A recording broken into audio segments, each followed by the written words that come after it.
शं वरुणः शन्नो भवत्वर्यमा शन्न इन्द्रो बृहस्पतिः शन्नो विष्णुरुक्रमः ॐ शान्ति शान्ति शान्तिः।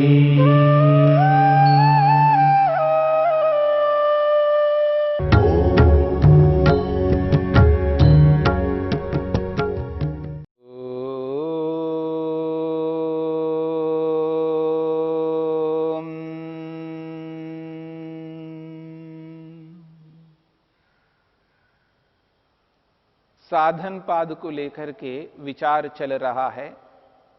साधन पाद के 5वें सूत्र में अविद्या के स्वरूप को स्पष्ट किया है। अनित्या शुचि दुखानात्मसु नित्य शुचि सुखात्मख्यातिरविद्या। अनित्य को नित्य समझना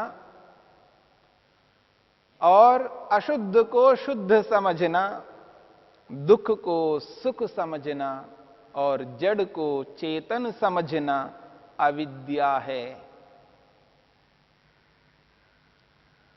अविद्या के इन 4 भेदों में अंतिम जो भेद है वो अनात्मा को आत्मा समझना अर्थात जड़ को चेतन समझना है। महर्षि वेदव्यास कहते हैं बाह्योपकरणेषु चेतन अचेतनेषु, जो बाह्य उपकरण हैं, बाहर के जितने भी साधन हैं, उन साधनों को अपना करके उनसे हम अपने अपने प्रयोजनों को पूरा करते हैं। प्रयोजनों को पूरा करने वाले उन साधनों में कमी आ जाती है, न्यूनता आ जाती है, उनका ह्रास होता है, उनका विनाश भी होता है। पर उन साधनों के विनाश को व्यक्ति अपना विनाश जब अनुभव करने लगता है, उस स्थिति में उस जड़ को चेतन मान करके ऐसा अनुभव कर रहा होता है।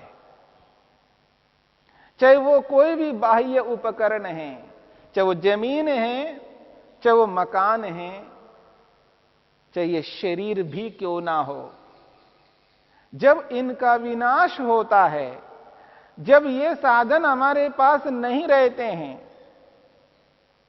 उस स्थिति में व्यक्ति अपना विनाश जब अनुभव करने लगता है, तब समझ लेना वह व्यक्ति जड़ को चेतन मान करके ऐसा अनुभव करता है। जब तक बुद्धि में यानी मन में ये मान्यता नहीं बनाता कि ये जो साधन है वह साधन चेतन है, ऐसी मान्यता बुद्धि में मन में जब तक नहीं बनाता, तब तक व्यक्ति ऐसा अनुभव नहीं कर सकता, हाय मैं लुट गया, मैं पिट गया, मेरा नाश हो गया है, मैं घट गया हूं। ये तभी अनुभव करता है जब व्यक्ति ऐसी मान्यता को मन में बिठा के रखता है। यानी जड़ को चेतन के रूप में जब मान्यता को बिठा के रखता है, तभी इस बात को करता है, हां मेरी हानि हो गई है, मेरी यानी आत्मा की हानि हो गई है, आत्मा में कमी आ गई है, आत्मा का ह्रास हो गया है, ऐसा सोचकर समझकर व्यक्ति दुखी हो रहा होता है। और जब कोई शरीरधारी व्यक्ति मर जाता है, यानी शरीर से आत्मा निकल जाता है, यानी मृत्यु हो जाती है, उस शरीर को लेकर के कितना दुखी होता है। विशेषकर माता पिता, विशेषकर पति पत्नी बहुत दुखी हो जाते हैं। वो ये अनुभव करते हैं, मेरा अंश नहीं रहा, मेरा टुकड़ा नहीं रहा। वो ये एहसास करते हैं, ये बेटा मुझ आत्मा का अंश है, मेरा टुकड़ा है, ऐसा वो अनुभव करते हैं। मानो कोई अवयवों से बना हुआ आत्मा हो और उन अवयवों वाले आत्मा में से एक अवयव अलग हो गया हो, अनुभूति, ऐसा जो अनुभूति है, यही तो अविद्या है। आत्मा में कोई अवयव नहीं है, आत्मा तो निरवयव है। संसार में दो प्रकार के पदार्थ हमारे समक्ष विद्यमान हैं, एक सावयव और एक निरवयव। जितने भी पदार्थों को हम देख रहे हैं, आंखों से या अन्य इंद्रियों से अनुभव कर रहे हैं, चाहे वो रूप वाली वस्तु हो, चाहे वो स्पर्श वाली वस्तु हो, रूप, रस, गंध, स्पर्श और शब्द, इन पांचों विषयों से युक्त कोई वस्तु हो, चारों से युक्त हो, तीन से युक्त हो, या किसी न किसी एक से युक्त हो। चाहे वायु, जिस प्रकार से वायु को हम एहसास करते हैं, त्वचा से अनुभव करते हैं, उसमें स्पर्श गुण है, पर वो नेत्र से, आंख से वो वायु दिखाई नहीं देती है, लेकिन वो भी एक वस्तु है। कोई भी वस्तु जिनको हम इंद्रियों से अनुभव कर रहे हैं, ये सारे के सारे सावयव पदार्थ हैं। अर्थात अनेक अवयवों को मिलाने पर ये वस्तुएं बनी हैं, परमात्मा ने बनाया है। अनेक अवयवों को लेकर के परमात्मा ने एकीकरण करके इकाई के रूप में समक्ष रखा है, पृथ्वी, जल, अग्नि, वायु, आकाश के रूप में, सूर्य, चंद्र, नक्षत्र के रूप में, वृक्ष, वनस्पति के रूप में, शरीरों के रूप में। ये सब के सब पदार्थ सावयव पदार्थ है। अनेक अवयवों को मिलाने पर ये पदार्थ बने हैं। इनके टुकड़े हो सकते, इनके अंश हो सकते हैं, इनको अलग किया जा सकता है। जो आज इकाई के रूप में कोई वस्तु है, उसको अनेक बनाया जा सकता है, उनके टुकड़े टुकड़े करके। जैसे हम घड़े को तोड़ करके टुकड़े टुकड़े कर देते हैं, ऐसे ही कपड़े को कर सकते हैं, ऐसे मकान को कर सकते हैं। जितने भी पदार्थ दिख रहे हैं, इन सबको टुकड़े कर सकते हैं, पर आत्मा को नहीं कर सकते। आत्मा तो निरवयव है, यानी उसमें कोई अवयव नहीं है। अनेक अवयवों को मिला करके आत्मा नहीं बना। आत्मा तो एक है, उसमें कोई अवयव नहीं है। आत्मा के टुकड़े नहीं कर सकते। इसलिए तो आप पढ़ते हैं गीता में, नैनम छिंदन्ति शस्त्राणि नैनम दहति पावक न चैनम क्लेदयन्त्यापो न शोचयति मारुतः। आत्मा को काट नहीं सकते, टुकड़े नहीं कर सकते। आत्मा के अंदर अवयव नहीं है। जब ऐसा है तो मैं लुट गया, मैं पिट गया, मेरी हानि हो गई है, मेरा अंश है। ये अंश कहां से आया? ये मेरा टुकड़ा है, ये बात कहां से आ गई? इसका अभिप्राय ये है कि हम आत्मा को, यानी जड़ पदार्थ को आत्मा मानने लग गए, और आत्मा जो है उसको हमने हटा दिया और जड़ को ही आत्मा मान लिया, शरीर को ही आत्मा मान लिया है। और ये जो बाह्य साधन हैं, मोटर, गाड़ी, जमीन, मकान आदि, उनको ही हम आत्मा मान बैठे हैं। इसलिए उनकी हानि से आत्मा की हानि कैसे मान सकते हैं? उनकी वृद्धि से आत्मा की वृद्धि कैसे मान सकते हैं? नहीं मान सकते।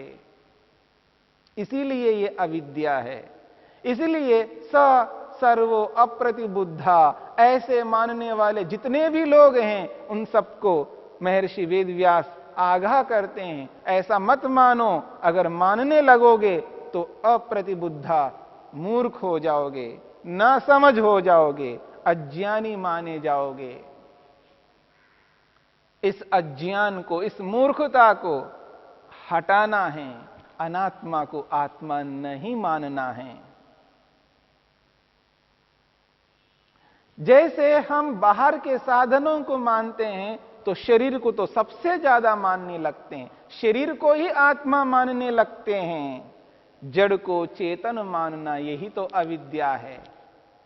जब व्यक्ति मिरर के सामने, दर्पण के सामने खड़े होकर के देखता है, क्या देखता है? शरीर को देखता है, पर उस शरीर को आत्मा मान बैठता है। देखो मैं ऐसा हूं, मेरा शरीर ऐसा है ये अनुभव नहीं करता, ये बोध नहीं होता उसको मन में। वो मन में यही बोध होता है, मैं ऐसा हूं, मैं गोरा हूं, मैं काला हूं, मैं नाटा हूं, मैं लंबा हूं, मैं मोटा हूं, मैं पतला हूं।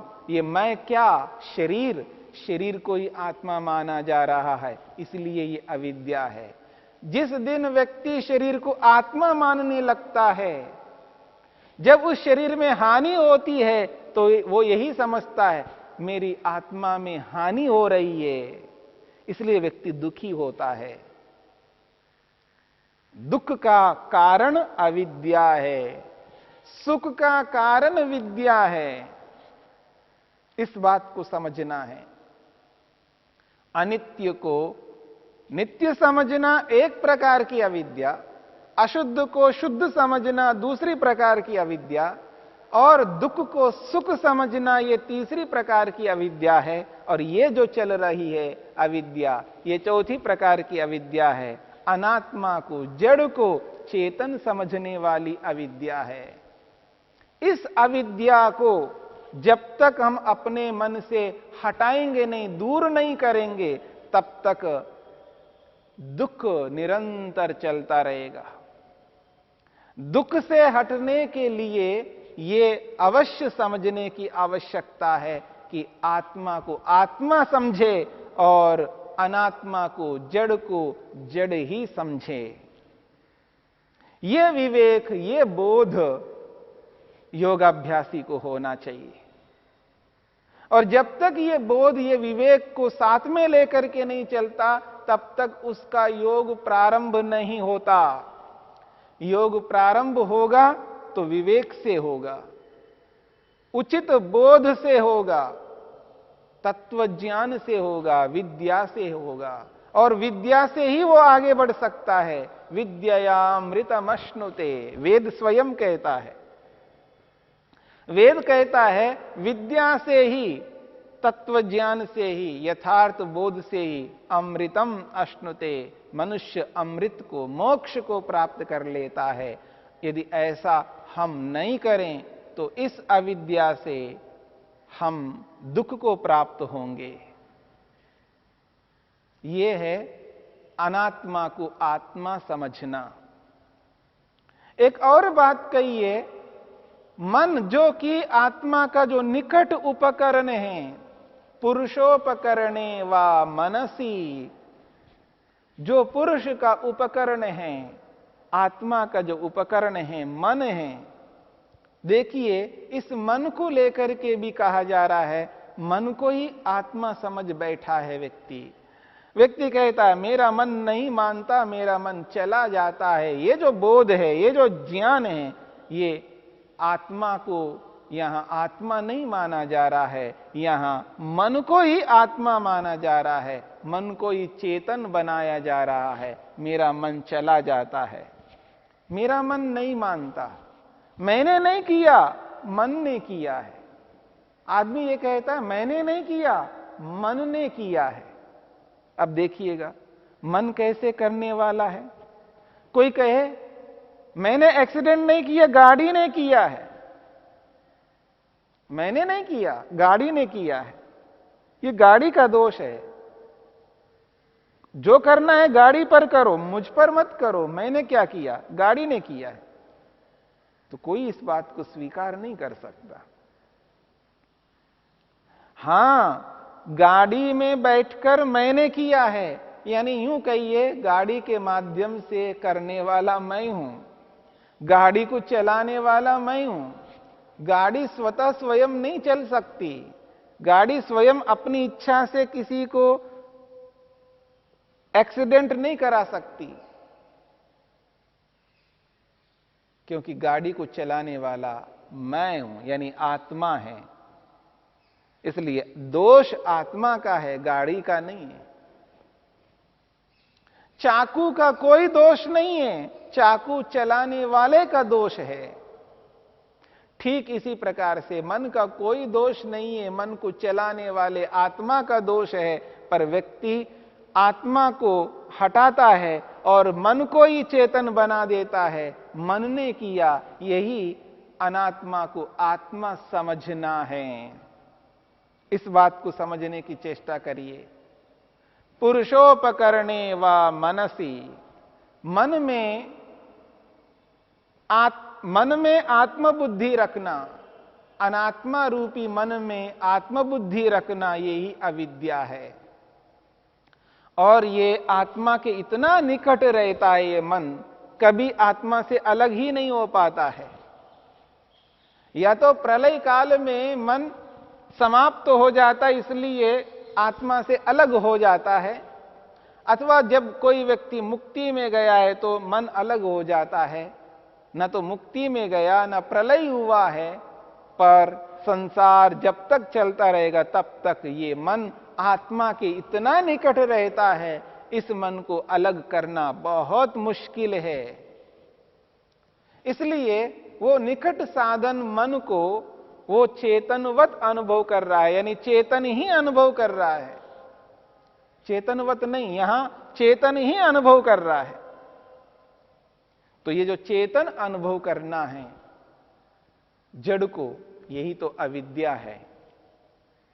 इसलिए आत्मा को आत्मा मानना और जड़ को जड़ मानना, जड़ मन को चेतन कभी नहीं मानना। जब व्यक्ति ये एहसास करने लगता है, उस दिन से, उस समय से, उस वक्त से वो व्यक्ति ये कहेगा, मैंने किया, मन ने नहीं किया, मैंने किया, मेरे कारण से ऐसा हुआ है, मन का कोई दोष नहीं है, मेरा दोष है। लेकिन आज व्यक्ति मन को दोष देने लगता है। क्यों? क्योंकि उसने मन को ही चेतन माना।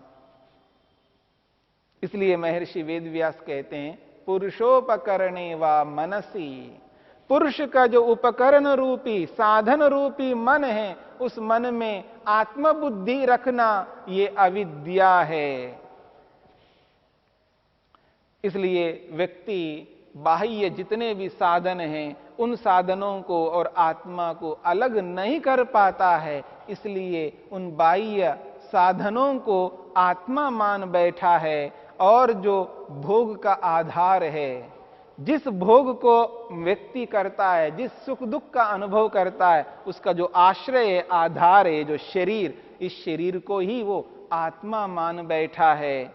और इस शरीर में जो मन है, जिसके कारण से हम विचार करते हैं, मंथन करते हैं, निर्णय करने के सामर्थ्य को उत्पन्न करते हैं, जिस मन के माध्यम से, उस मन को हम चेतन मान बैठे हैं। बस ये जो स्थिति है, इस स्थिति से ऊपर उभरना है, तब जाकर के हम अनात्मा को अनात्मा ही मानेंगे और आत्मा को आत्मा मानेंगे। इसलिए इस अनात्मा को आत्मा मानने की जो बुद्धि है, इस बुद्धि से ऊपर उभरना है, तब जाकर के वास्तविक रूप में हम तत्व ज्ञान से युक्त हो जाएंगे। तभी विद्या अमृतमश्नुते, इस स्थिति को प्राप्त कर सकेंगे।